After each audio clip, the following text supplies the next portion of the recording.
we are moving increasingly into a world where nobody's responsible for anything. I mean, we're creating a future where anyone's responsible, or we're going to create a future where AI by its actions can lead to the Third World War and end humanity in a short period of time without anybody knowing that that would occur, without anybody in any position to stop them.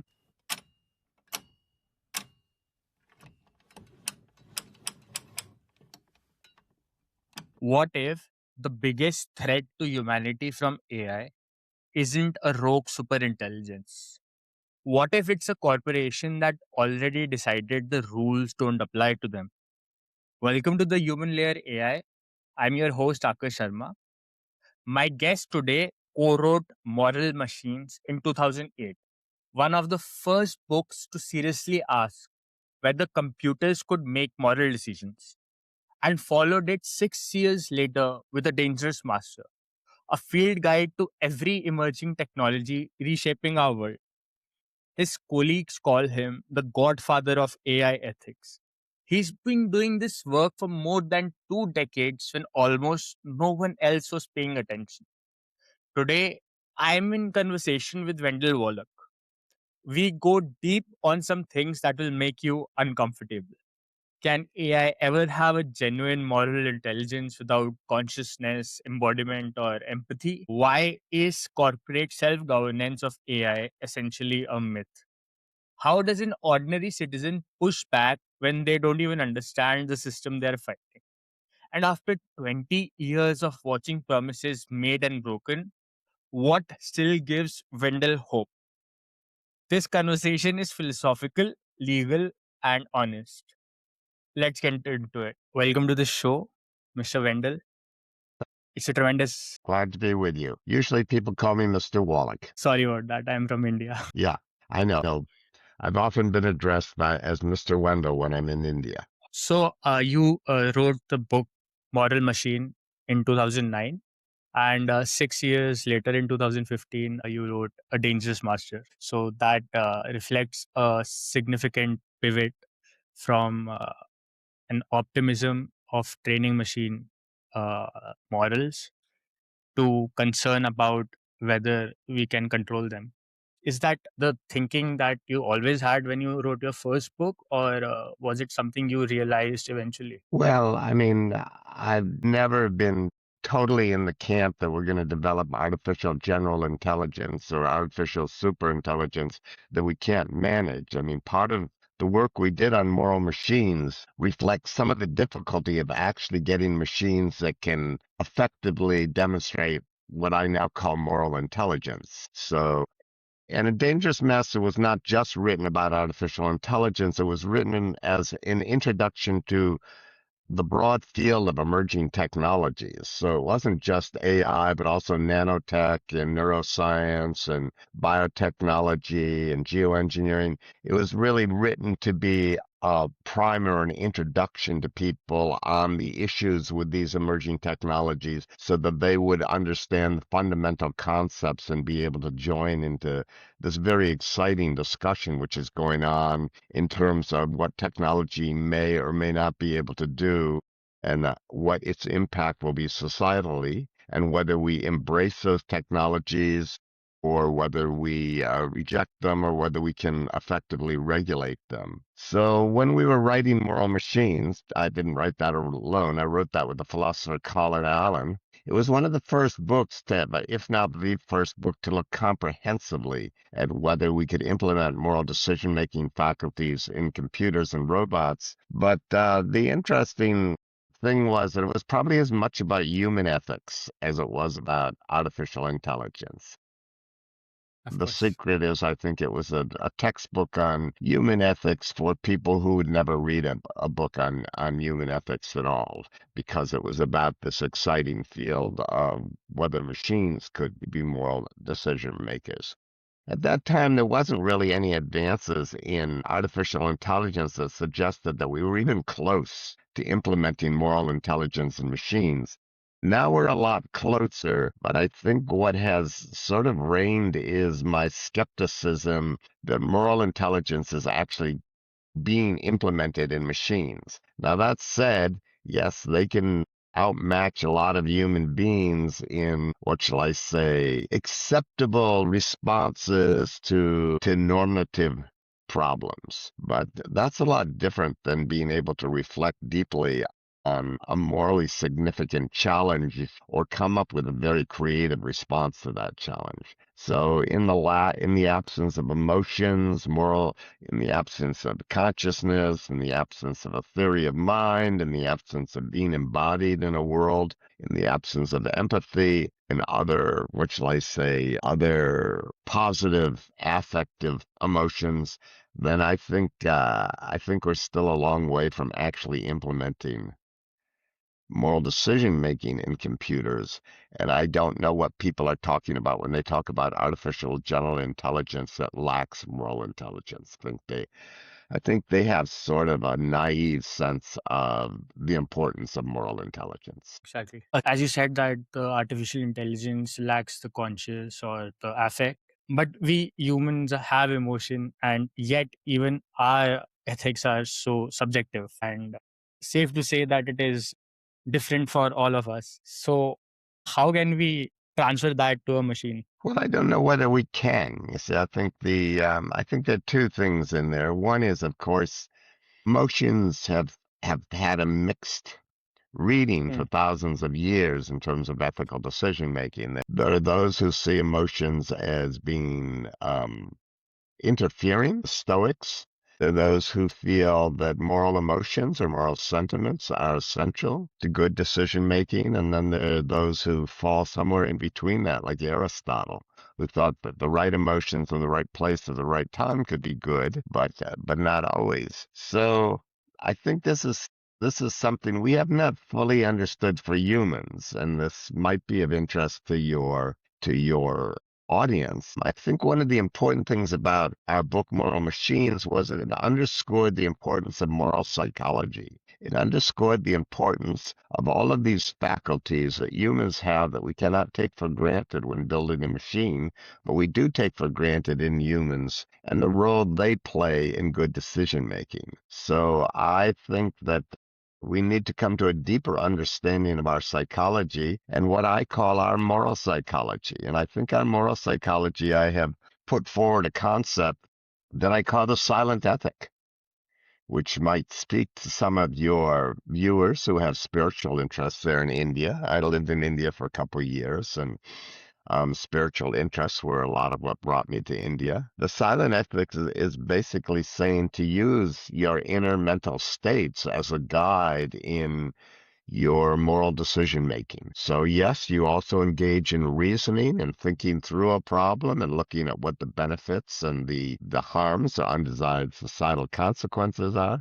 But you also look at where you sit internally in relationship to that process. And my silent ethic is basically saying when you come to choices, select the option that leads you toward more inner quiet, less noise, less thought. Particularly if a particular course will say, I don't have to think about that anymore if I go down this pathway. So rather than looking at inner silence or self-understanding in classically spiritual terms, I'm trying to flip the story 180 degrees and saying, why can't we look at inner states as guides to where we are and what will make us more grounded, will make us more engaged in our world at large. That we can implement in machines. That's way beyond where we are with artificial Can we implement intelligence. that in humans? Well, I think there are a lot of people who are wiser than we give them credit for. Unfortunately, we're so obsessed with money and position that we don't give due deference to those people who have a quiet wisdom in our life. And Hmm. it's often those people who have a quiet wisdom who really have moved from choice to choice and made selections that make them more and more grounded, more and more engaged. Not necessarily grounded in the sense of having property under you, but feeling at peace even in a changing world, in a dynamic world. So that's not easy, but I think I'm wondering whether if we give it a moral tilt, that might be attractive to a younger generation again. Right now, I'm of the generation that came to India to study spirituality. Right now, spirituality is insignificant compared to having expertise in artificial intelligence. Sadly. So this moral psychology, it is still AI is going to be trained from data that is put up on the internet by humans, Right. and humans are weird. Like, frankly, some believe that Earth is flat. Some actually ethically believe we should not have children so that the planet can be saved. So how can that? How can AI synthesize all of those different philosophies? Well, I think AI is no different than we are. AI would have to, as do we, would have to look at the various options, the various courses of action, weigh the benefits of each of those courses of action, but also look at the detriments, the harms, and the undesired societal consequences of each of those courses of actions, and then look at whether we have ways to ameliorate those harms and whether we will in fact ameliorate those harms. And then once it's gone through that exercise, then it can select the course which is the greatest good for humanity at large.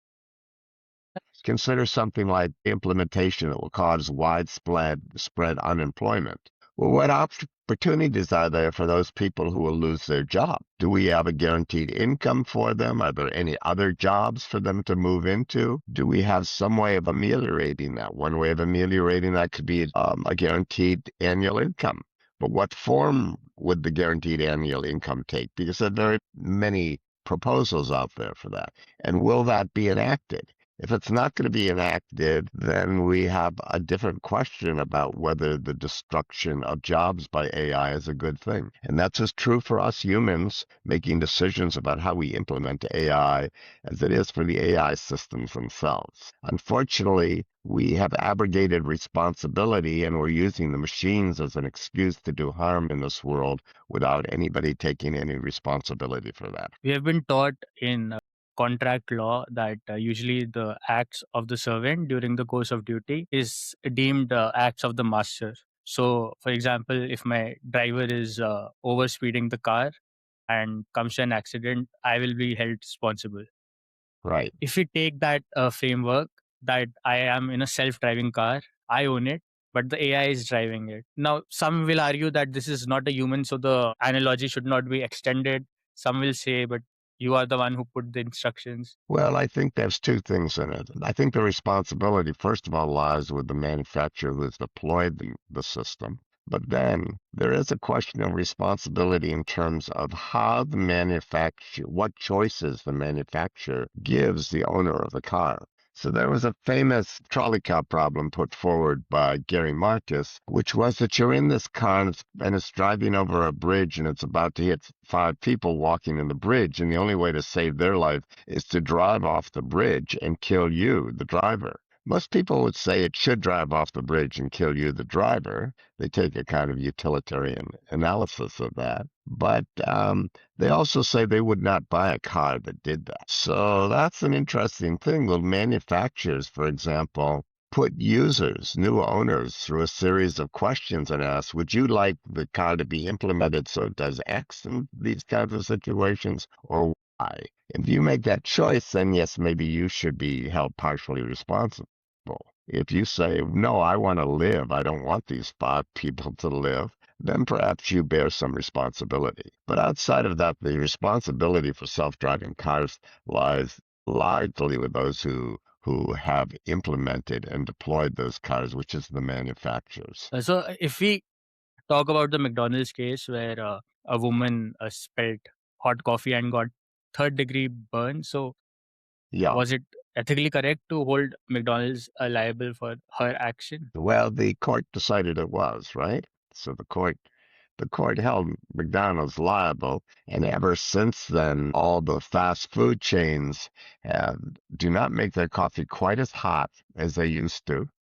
This, they kind of go between how do you make customers happy that this is hot coffee, but not so hot that it's going to scald them, and they provide better utensils for managing the coffee so that it's less likely that that will occur. So I think that's then a responsible case because it's basically the court saying, well, there's a responsible way of serving coffee and there's an irresponsible way of serving coffee, and McDonald's was doing it irresponsibly. So we're using this court as a way of instructing people on what the more responsible way is. And I think that that's really what ethics is about. It's not so much about right and wrong. It's more about if you go down a pathway, what is the responsible way of going down that path? Is what safeguards do you have to put in place if you are going to make a particular choice? We argue over whether capitalism is better than socialism, but there are so many forms of capitalism and socialism now. And in many ways, they start to look more similar than disparate. But the point is, there may be a responsible way of implementing capitalism. There may be an irresponsible way of implementing capitalism. I would say there's a responsible way of implementing artificial intelligence, and there's an irresponsible way. And if we don't put appropriate safeguards in place, we are implementing AI in a very irresponsible way. And if we give all the rewards for successful AI to those who deploy the systems, but totally ignore them, totally insulate them from having to pay for the societal costs of the technologies they're deploying, then that's an irresponsible way of deploying AI. But the thing with AI is it is nothing in comparison to all the products that have come. I mean, people could have had 1,000 scenarios in their head, and that could be it. Like if you create a car, you know that what can happen. A person can have an accident, so you create a bumper or a bag. But there are known knowns, known unknowns, and I think because of the exponential rate of growth, AI is unknown unknown. But that's why we have ethics. I mean, ethics is not facts. If we knew all the facts in the world, we'd probably be able to know what's the right thing to do in nearly every case. But we don't have the facts. The world is filled with unknowns and unknown unknowns and blind spots and misconceptions and misinformation. So ethics is very much the discipline that is concerned with how we interpolate between what we know and what we don't know, and how we manage that to the best of our ability. And unknown unknowns is not an excuse. Now, yes, if an unknown arises, then of course the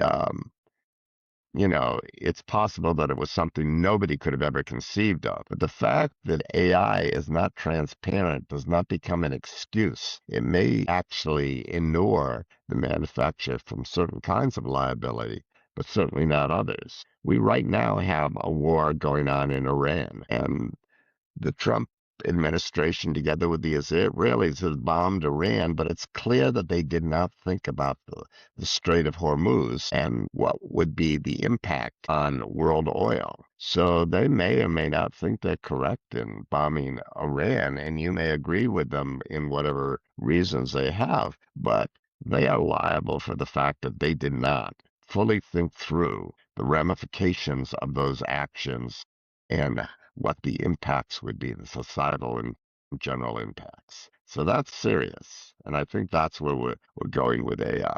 If AI deals with unknown unknowns, but also recognizes those unknowns and does appropriate analysis of what will be the impact of those, and then makes a choice and is very transparent about why it made that choice, then AI is AI.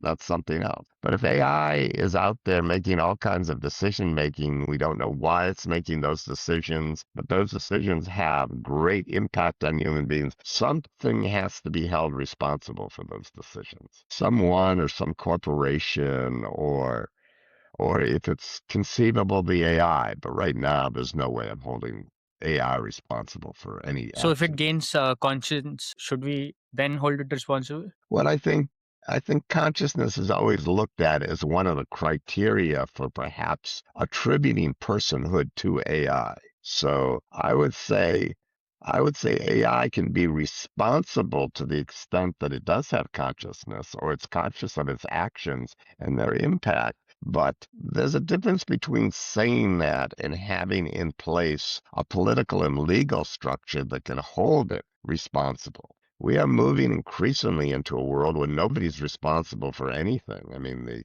the politicians have alibis for everything they do. They have rationales for everything they do. So that's not a world that's going to work for you and your children or your grandchildren. So we're in a kind of battle here about whether we're creating a future where anyone's responsible, or we're going to create a future where AI by its actions can lead to the Third World War and end humanity in a short period of time without anybody knowing that that would occur, without anybody in any position to stop them. So, a proposal was made by a Harvard psychologist that to curb airstrike or nuclear bombing by the president, he should shoot someone with a gun who may be a convict or death row victim, so that he knows what it means to kill and does not have that only abstract concept of lack of proximity, so he can be justified. So, do you think these kinds of emotions are helpful in that decision making, especially in a platform where utilitarianism is arguably required in a nation? Well, I mean, I think all of these are fanciful notions. I mean, it's not easy to change somebody's psychology. And, you would wish that those who are in positions of leadership have some degree of self-understanding and some degree of restraint. If they don't have that, then we're all in deep shit.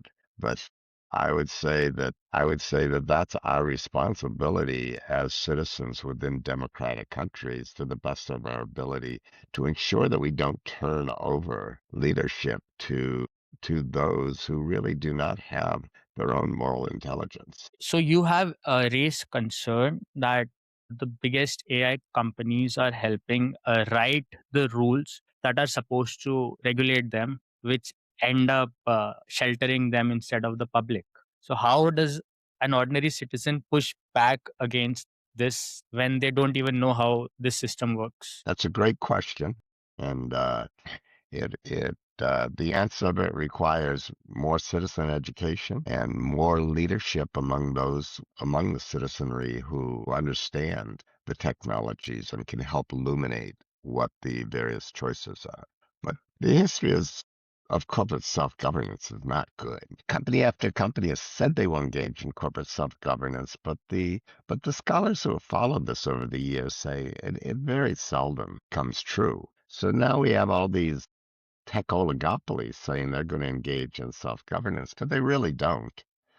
When Anthropic takes an ethical stand in its negotiations with the U.S. Defense Department, and the Defense Department says, okay, well, we aren't going to do business with you anymore. Well, OpenAI steps in the next day and says, okay, well, we'll do business with you. So that's totally irresponsible. And then to cover their butt when they were accused of being opportunistic, Sam Altman said, "Okay, well, we'll add a codicil on no, the technology can't be used for mass surveillance." Well, that was half of the disagreement with Anthropic. So if corporations are just going to be self-serving and they're in competition with each other, then corporate self-governance doesn't mean anything. But the other problem is that AI is complicated. And the corporations have basically going to our legislators and they're saying, this is too complicated for you to understand. And even though you think one piece of legislation is good, it may also create secondary effects that you wouldn't think are so good. So then they're saying, okay, to the legislators, well, you should leave this to us. And by the way, here's $100,000 for your next reelection campaign. Now, that's what's going on out there, and that doesn't have to buy a lot of legislators to bankrupt the ability to pass legislation when you're dealing with intense competition between parties. So that's what's happening, and it's got a much longer narrative. It's all about the cult of innovation, and now you don't want to arrest innovation because innovation is necessary for increased productivity, and if we don't innovate. This is particularly true in America, but I think it has some truth in India too. Then China will leapfrog over us and it'll take all of our markets and so forth. And by the way, if we don't innovate, they will get to artificial superintelligence before we do, and they'll be able to threaten us with it and so forth. So there's a long, complicated narrative, a cult of innovation, a lack of corporate self-governance, a lack of integrity, and it gets caught up with the China-US competition and the value of innovation. Well, that's the problem. The problem is that unfortunately most of us have short-term memories.